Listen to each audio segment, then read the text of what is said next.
नमस्कार, मी doctor Manjiri Valsankar, director Bhide hospital test tube baby centre, Navi Peth, Pune. आज मी जो व्हिडिओ बनवलाय तो म्हणाल तर थोडासा वेगळा वाटू शकतो, मेडिकल रिलेटेड नाही असं वाटू शकतो, पण अत्यंत गरजेचा आहे. टेस्ट ट्यूब बेबीच्या ऑपरेशन थिएटरमध्ये जाताना पेशंटनी काय पथ्य पाळलेच पाहिजे. हे पथ्य पाळल्याने आपल्याला आपला सक्सेस रेट स्वतःहून वाढवता येतो आणि बाळाचं सुद्धा प्रमाण आणि बाळ तयार होण्याचं प्रमाण हे अधिकतम जाणवलेलं आहे.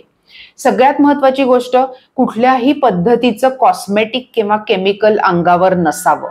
म्हणजे मॉइश्चरायझर नको, कंडिशनर नको, कुठल्याही प्रकारचे वास येणारे शॅम्पू, तेल, अशा कुठल्याही पद्धतीच्या गोष्टी IVF ऑपरेशन थिएटरमध्ये अलाउड नसतात. लिपस्टिक्स, कॉस्मेटिक्स, काजळ, नेल पेंट ह्या गोष्टी ज्या आहेत या केमिकल्स मध्ये मोडतात आणि test tube baby operation theatre मध्ये जाताना हे जर कुठलेही केमिकल आपल्या अंगावर असतील तर आपल्याला VOCs नावाचे जे पार्टिकल्स असतात ते ह्या केमिकलशी रिॲक्ट होतात आणि त्यामुळे जे वातावरण असतं ते एक प्रकाराने वेगळ्या केमिकलच्या स्वरूपात होतं आणि VOCs जेवढे जास्ती तेवढा सक्सेस रेट कमी असतो. त्यामुळे तुम्ही स्वतः हे सगळे पथ्य पाळून तुमचा सक्सेस रेट वाढवू शकता.